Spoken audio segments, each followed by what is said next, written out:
Hello friends. आज की इस वीडियो में हम देखेंगे कि कैसे हम एयरपोर्ट अथॉरिटी ऑफ इंडिया में जूनियर असिस्टेंट, सीनियर असिस्टेंट और जूनियर एग्जीक्यूटिव जैसे पोस्ट के लिए अप्लाई कर सकते हैं। ठीक है, तो आज की वीडियो में हम जानेंगे किस तरह से हमें रजिस्ट्रेशन करना है, एप्लीकेशन फॉर्म कैसे फिल करना है, फी पेमेंट कैसे करनी है, डॉक्यूमेंट्स अपलोड कैसे करने हैं, फोटो अपलोड कैसे करने हैं। ये सारी चीज़ें आज की वीडियो में कवर करने वाले हैं। ठीक है, तो वीडियो का एंड तक जरूर देखिएगा। ठीक है, और आपको इस वेबसाइट का लिंक आपको डिस्क्रिप्शन में मिल जाएगा, साथ ही साथ फुल नोटिफिकेशन डाउनलोड करने का लिंक भी आपको डिस्क्रिप्शन में मिल जाएगा। तो चलते हैं वीडियो को स्टार्ट करते हैं। आपको क्या करना है, इस क्लिक हेयर टू रजिस्ट्रेशन पे क्लिक करना है अगर आपने रजिस्ट्रेशन नहीं किया है तो। जैसे ही आप इस पर क्लिक करेंगे आपके पास यहाँ पे विंडो खुलेगा। बेसिक इन्फॉर्मेशन यहाँ पे देनी होगी, जैसे आपको फर्स्ट नेम डालना है, यहाँ पे कंफर्म कर देना है आपको फर्स्ट नेम। उसके बाद यहाँ पे आपको मिडिल नेम देना है, अगर आपको कोई मिडिल नेम है तो यहाँ पे आपको मिडिल नेम बताना है, नहीं तो कंफर्म कर देना है उसको। उसके बाद लास्ट नेम बताना है, लास्ट नेम है तो ठीक है, और फिर उसको कंफर्म कर देना है। फुल नेम लिख, फिर यहाँ पे आपका फुल नेम आ जाएगा। फिर आपको मोबाइल नंबर जो है आपके पास वो डालना है फिर यहाँ कंफर्म कर देना है। उसके बाद आपको अल्टरनेट मोबाइल नंबर यहाँ पे डालना है, अगर आपके पास कोई है तो, वरना ऑप्शनल है ये। फिर यहाँ पे आपको ईमेल आईडी डालनी है, ध्यान रखना @ से पहले वाली ईमेल आईडी डालनी है। @gmail.com आपको यहाँ सेलेक्ट करना है। ओके, उसके बाद यहाँ पे आपको पूरी जीमेल आईडी डाल के कंफर्म कर देनी है। उसके बाद यहाँ पे आपको सिक्योरिटी कोड डालना है। ठीक है, उसके बाद सेव एंड नेक्स्ट कर देना है। सेव एंड नेक्स्ट करने के बाद यहाँ पे फोटो सिग्नेचर है। ठीक है, ये गाइडलाइंस है फोटो सिग्नेचर कैसे अपलोड करना है, इसको आप पढ़ सकते हैं कि इसका जो साइज होता है 20 से 50 KB का होता है साइज फोटो का। ठीक है, और जो सिग्नेचर का साइज होता है वो 10 से 20 KB का होता है। तो ये गाइडलाइंस वगैरह है, किस तरह से अपलोड करना है वो सारी चीज़ें बताई गई है। तो वहाँ से अगर आपको कोई प्रॉब्लम आए तो आप अपलोड कर सकते हैं, नहीं तो सिंपली आप रिसाइज कैसे करते हैं उसकी वीडियो में डाल दूंगा डिस्क्रिप्शन में, उसको देख सकते हैं किस तरह से रिसाइज करके डालनी होती है। तो इस तरह से आपकी फ़ोटो अपलोड होने के बाद दिखेगी, फिर आपको नेक्स्ट कर देना है। ठीक है, नेक्स्ट करने के बाद यहाँ पे आपको डिटेल्स बतानी है। ठीक है, उसके बाद यहाँ पे आपको बता देना है किस पोस्ट के लिए आप अप्लाई करना चाहते हैं, जूनियर असिस्टेंट, जूनियर एग्जीक्यूटिव के लिए, ठीक है, या सीनियर असिस्टेंट के लिए। तो सिंपली आपको पोस्ट सेलेक्ट कर लेनी है। फिर कैटेगरी बतानी है आपको, अनरिजर्व्ड हो, EWS है या OBC वगैरह है। उसके बाद आपको बताना है कि आप डिसेबिलिटी हो या नहीं हो। डिसेबिलिटी हो तो आपको सिंपली यस कर देना है। उसके बाद आपको कैटेगरी सेलेक्ट कर देना है। उसके बाद टाइप ऑफ डिसेबिलिटी बता देनी है आपको। ठीक है, अगर नहीं हो तो सिंपली आपको क्या कर देना है, नो कर देना है। उसके बाद यहाँ पे आपको बताना है, अगर आपको कुछ लिखने में प्रॉब्लम होती है, डिफ़िकल्टी होती है, उस तरह की आप कैटेगरी में लाइक करते हो डिसेबिलिटी में, तो आप यहाँ पे यस कर सकते हो। उसके बाद अगर आपको टाइम चाहिए होता है एग्जामिनेशन में, कंपलसरी टाइम चाहिए होता है, तो आप यस कर सकते हो। उसके बाद अगर आपको लिखने में ज़्यादा प्रॉब्लम होती है, अगर आपको स्क्राइब की ज़रूरत है तो आप उसके लिए भी आप बता सकते हो, अपनी ओपिनियन दे सकते हो। उसके बाद आपको बताया गया है कि आप अपना ओरिजिनल डॉक्यूमेंट लेके आओगे। ठीक है, जो इस डेट के अंतराल बना होगा। ठीक है, उसके बाद यहाँ पे बताया कि आपके परिवार में कोई एक सर्विसमैन है या नहीं, अगर है तो आपको सर्विस पीरियड बता देना है। ठीक है, उसके बाद आपको बताना है आप इंडियन हो या नहीं हो। ठीक है, तो आपको ये बता देना है। उसके बाद यहाँ पे आपको बता देना है कि एयरपोर्ट अथॉरिटी ऑफ इंडिया में आपने जो अप्रेंटिस होता है 1 साल का कंप्लीट कर रखा है या नहीं कर रखा है, आपको उसके बारे में डिटेल देनी है। और कर रखा है तो फिर आपको अप्रेंटिस नंबर देना होगा, तो जो आपको यहाँ पे फिल करना होगा। ठीक है, नहीं किया तो सिंपली नो कर सकते हो।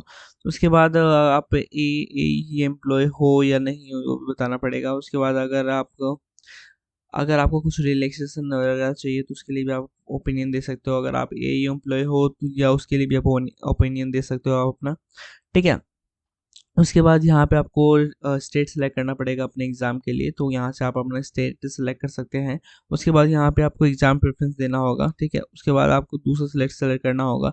तो एक चीज़ ध्यान रखना कि आप दोबारा ही वही स्टेट नहीं सेलेक्ट कर सकते हो। जैसे आप दोबारा स्टेट, जैसे हरियाणा सेलेक्ट कर लिया है मैंने, लेकिन अगर दोबारा सेलेक्ट करोगे तो ये डाउन वो नहीं होगा, एक्सेप्ट नहीं होगा, तो ध्यान करना, चेंज कर लेना। ठीक है, तो दोबारा एक ही स्टेट नहीं डाल सकते हो, अलग अलग स्टेट डालना होगा। उसके बाद यहाँ पे आपको डेट ऑफ बर्थ डालना है, यहाँ से मंथ ये चूज कर सकते हो आप। उसके बाद यहाँ पे आपको जेंडर डालना है। उसके बाद आपको बताना है कि क्या आपका कोई ट्विन ब्रदर या सिस्टर है, अगर है तो फिर उसका नाम बताइए, फिर उसका जेंडर बताइए, नहीं है तो सिंपली आप नो कर सकते हैं। ठीक है, उसके बाद आपको बताना है अपना मैरिटल स्टेटस। उसके बाद अनमैरिड हो, मैरिड हो। ठीक है, यहाँ पे आपको अपने फादर नेम लिखना है, यहाँ पे आपको अपनी मदर्स नेम लिखना है। उसके बाद यहाँ पे आपको एड्रेस बता देना है। ठीक है, एड्रेस 3 लाइन में आप यूज़ करके लिख सकते हैं। यहाँ पे आपको डिस्ट्रिक्ट बताना है, यहाँ पे आपको स्टेट बता देना है। ठीक है, किस स्टेट में आप रहते हो।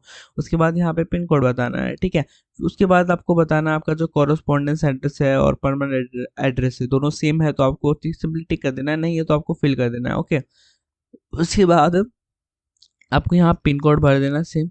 और फिर उसके बाद यहाँ पे आपको सेलेक्ट कर लेना है, ठीक है, जीएसटी इनवॉइसिंग के लिए एड्रेस सेलेक्ट कर लेना है। उसके बाद ये जो अमाउंट है उसको आपको फिल करना है, ठीक है, वैलिडेट कर देना है, ओके कर देना है, ठीक है। आपसे अब डॉक्यूमेंट अपलोड होंगे, ठीक है। यहाँ पे आपको पहले तो क्वालिफिकेशन मांगा गया है, तो यहाँ पे आपको क्या करना है, 10th standard 12th standard qualification की चीज़ें आपको भरनी होगी। तो यहाँ पे आपको 10th ही बताना है, यहाँ पे आपको डेट ऑफ पासिंग ईयर बताना है, यहाँ पे आपको परसेंटेज ऑफ मार्क्स बताना है।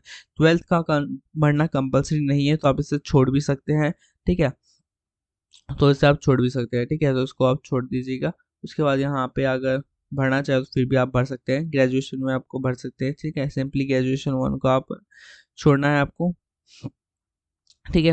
उसके बाद सिंपली कुछ नहीं करना, आपको सिर्फ ग्रेजुएशन की और 10th की डिग्री डिटेल्स देनी है आपको, ठीक है, यहाँ पे डिग्री बता देनी है, ओके। यहाँ पे आपको एम्प्लॉयर है, यहाँ पे आपने कोई इंटर्नशिप वगैरह कर रखी है तो उसके बारे में बताना है कि आपकी एम्प्लॉय का नाम क्या था, डेजिग्नेशन क्या थी, करंटली वर्किंग हो या नहीं हो, टाइम पीरियड क्या था, कब से कब तक काम किया, बस इतना ही बताना है आपको, ठीक है। उसके बाद आप वैलिडेट कर सकते हैं अपनी डिटेल को, सिंपली आपको ओके करना है। ओके करने के बाद आपको सेव एंड नेक्स्ट कर देना है, ठीक है। सेव एंड नेक्स्ट करने के बाद यहाँ आपकी डिटेल आएगी, इन डिटेल को आप चेक कर सकते हैं। उसके बाद आपको आई एग्री पे क्लिक कर देना है, ठीक है। उसके बाद यहाँ पे बैक जा सकते हो अगर कोई डिफिकल्टी है तो, वरना आप कंप्लीट रजिस्ट्रेशन पे क्लिक कर सकते हो। उसके बाद आपको ओके कर देना है, ठीक है, कंफर्म कर देना है। ओके करने के बाद आप यहाँ पे आपको लेफ्ट थंब इम्प्रेशन डालना है, यहाँ पे आपको हैंड रिटन डिक्लेरेशन डालना है। लेफ्ट थंब इम्प्रेशन का साइज 20 से 50 की भी होगा और हैंड रिटन का 50 से 100 की भी का होगा। तो यहाँ पे किस तरह से अपलोड करना है वो सारी चीज़ें बताई गई है, तो उसकी वीडियो आप देख सकते हो गाइडलाइंस। उसके बाद सेव एंड नेक्स्ट कर सकते हो। उसके बाद आपको ओके कर देना है, ठीक है। ओके करने के बाद यहाँ पे आपको सिक्योरिटी कोड डालना है, ठीक है, सिक्योरिटी कोड यहाँ पे आप डाल सकते हो, ठीक है। तो यहाँ पे आप सिक्योरिटी कोड डालना है आपको। उसके बाद सेव सबमिट कर देना है, ठीक है। सबमिट करने के बाद ओके कर देना है।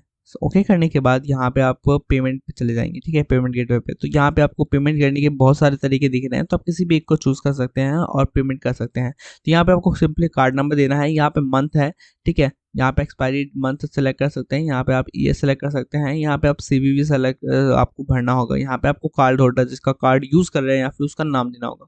आप फिर आप मेक पेमेंट पे क्लिक करने के बाद आपको एक ओटीपी आएगी आपके मोबाइल नंबर पे, वो डालनी है और उसके बाद आप कंप्लीट रजिस्ट्रेशन कर पाएंगे। तो अगर ये वीडियो थोड़ी सी भी इन्फॉर्मेटिव लगी हो तो वीडियो को लाइक ज़रूर कर देना, अगर चैनल पे नए हो तो चैनल को सब्सक्राइब जरूर कर देना, और अपने दोस्तों के साथ ज़रूर शेयर कर देना जो इस फॉर्म का वेट कर रहे थे या फिर किसी गवर्नमेंट एग्ज़ाम की तैयारी कर रहे थे, ताकि उनका भला हो सके।